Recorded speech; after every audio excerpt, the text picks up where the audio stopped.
Bonjour à tous et bienvenue dans cette vidéo. Je suis très heureuse de vous retrouver ce matin. Voilà, j'avais envie de parler de plusieurs choses dans cette vidéo, donc je vais me laisser porter par ce qui viendra au fur et à mesure. En tout cas, une chose est sûre, c'est que dans cette vidéo, je voulais vraiment revenir sur... on va parler bien entendu des énergies du féminin, hein.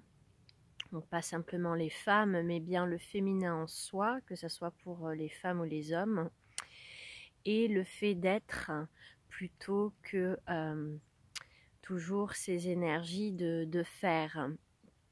Et ces énergies de fer, elles sont très ancrées dans notre société, puisque... voilà, rien que dans le travail, on voit bien cette croyance très ancrée depuis des générations qu'il faut faire, qu'il faut travailler pour pouvoir vivre. Il y a vraiment ces croyances du faire qui sont extrêmement ancrées et qui du coup ont pris... sont disproportionnées par rapport au féminin. Donc ces énergies masculines du fer ont pris toute la place dans notre société et aujourd'hui on revient aussi à ces énergies du féminin dont on va parler dans cette vidéo.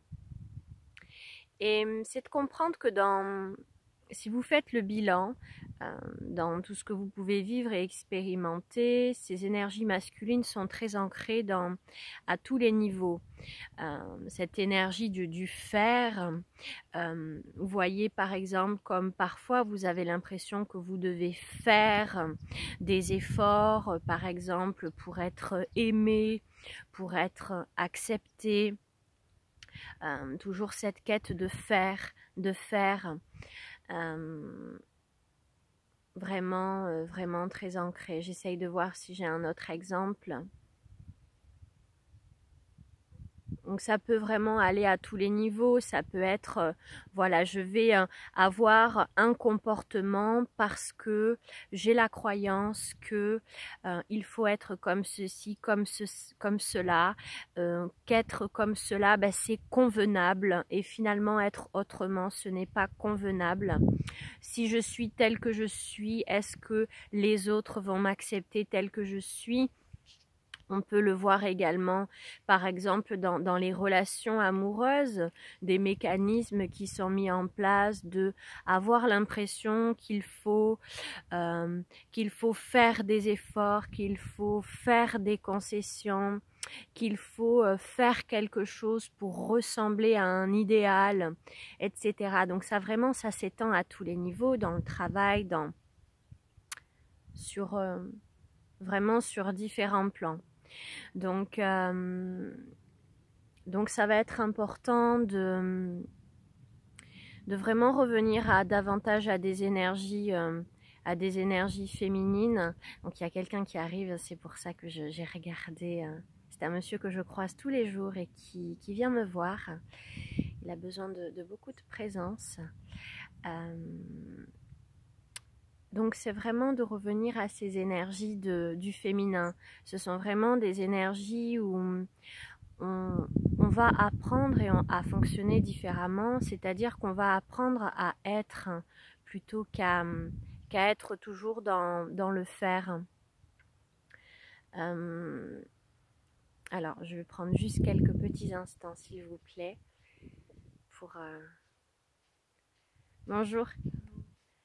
Oui, merci et vous? Ça dure plus de 2 heures, ça fait de la marche. Ouais. Je suis désolée, je suis en direct, je suis en train de travailler, je fais une vidéo. Je vous souhaite une belle journée. Ouais.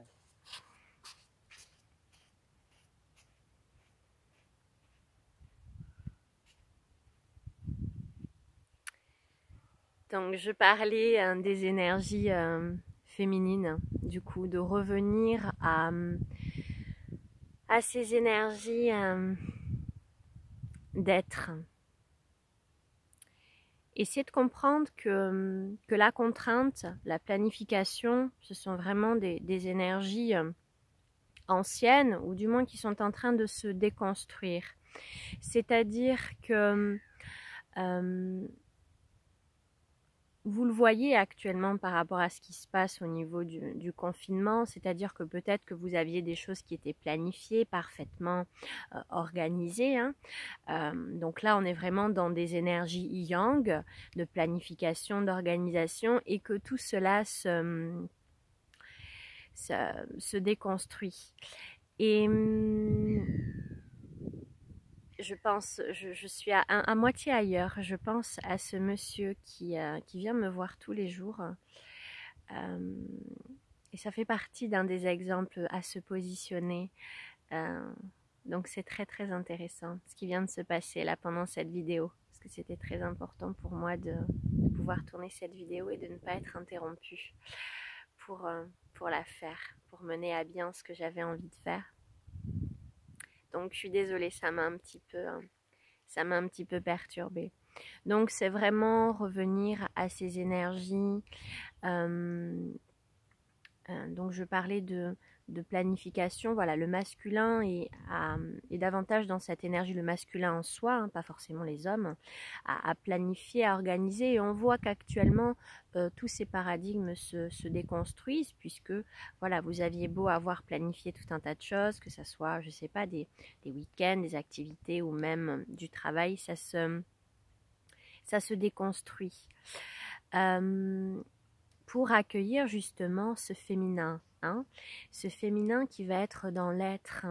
Pourquoi il y aurait toujours besoin de faire quelque chose pour être aimé, de faire quelque chose pour se sentir utile? C'est vraiment de mettre de la conscience dans ce qu'on fait. Et si nous avions tout simplement le droit d'être ce que nous sommes, pleinement.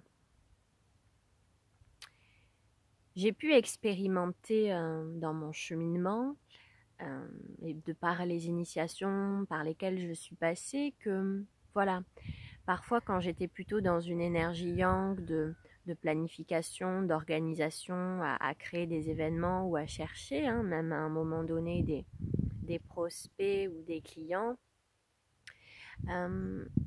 déjà ça vibrait pas à l'intérieur parce qu'il y avait comme cette contrainte de devoir faire quelque chose pour obtenir quelque chose.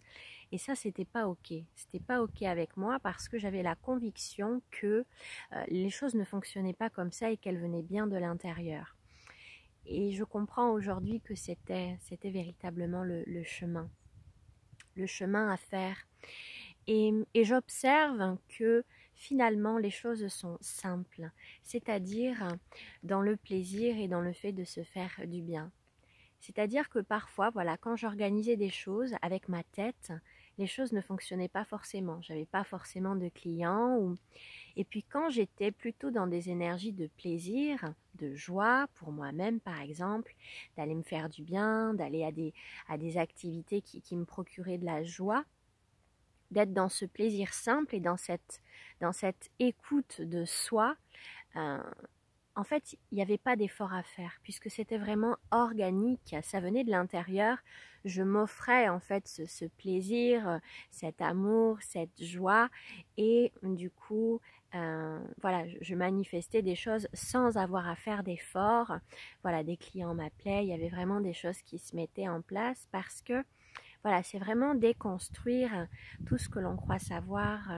Il y a pas mal de croyances limitantes à travailler. Voilà ce que je voulais exprimer dans un premier temps dans cette vidéo. Ensuite, j'avais envie de vous parler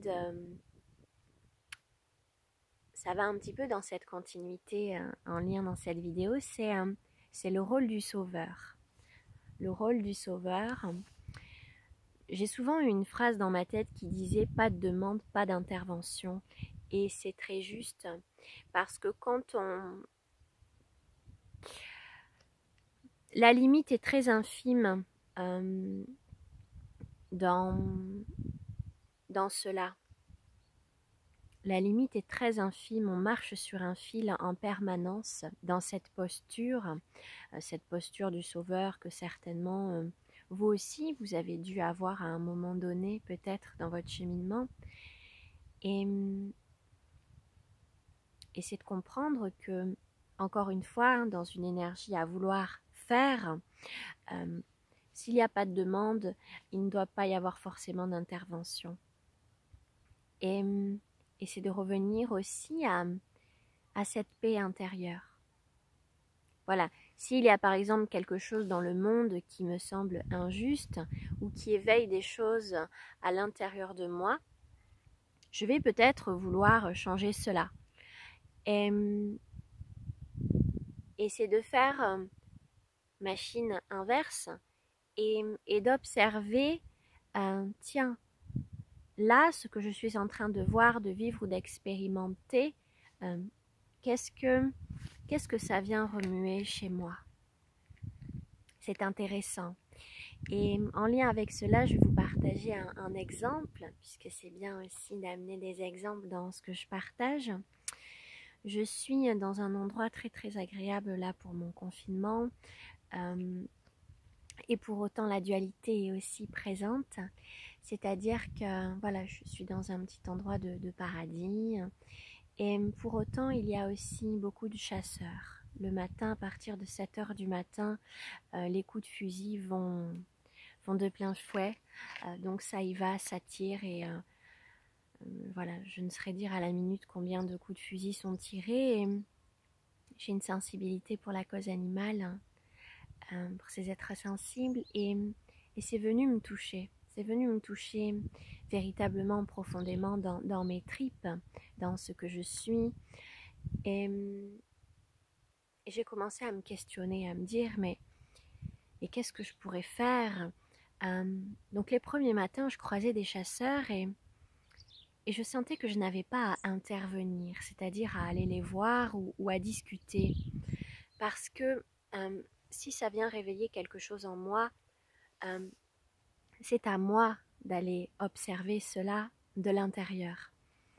Et c'est de comprendre que voilà, ce qu'il y a autour de nous, c'est un décor, c'est une illusion pour nous montrer vraiment ce qu'il y a à l'intérieur.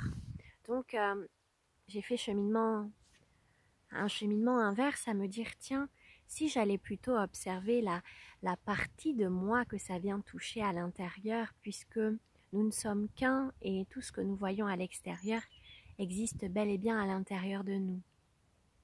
Donc c'était l'observation, d'aller voir, d'aller apaiser en moi cet espace qui avait besoin de vraisemblablement d'y mettre de la paix. Et je communique avec les animaux comme vous le savez. Et je me suis dit, tiens, je vais parler à mon chat et je vais lui demander qu'est-ce que je pourrais faire dans cette situation. Et la réponse était très simple, c'était de revenir à cette paix intérieure et à l'incarner. Et c'est-à-dire que à chaque fois qu'il y a des coups de fusil, qu'il y a voilà, hein, tout ce que je peux entendre et tout ce que je peux m'imaginer, que les animaux doivent être terrifiés, doivent souffrir, c'est vraiment une invitation à venir mettre de l'amour, de la paix dans ces espaces à partir de l'intérieur de moi. Voilà, c'était un exemple qui pourra vous servir dans toutes les situations de votre vie, si cela vous semble juste, bien entendu, parce que ça passe bien par l'intérieur de soi. Et si on apaise ces espaces à l'intérieur de soi et qu'on est en paix, alors la paix peut aussi voilà, s'installer, se communiquer à l'extérieur. Voilà pour les petits partages d'aujourd'hui. Je suis très contente de vous avoir retrouvé. Je vais tourner mon téléphone pour vous montrer un petit peu où je me trouve. Et puis voilà, je vous souhaite une belle journée. Je suis à votre disposition. Si vous avez besoin d'être accompagné, c'est avec joie. Au revoir.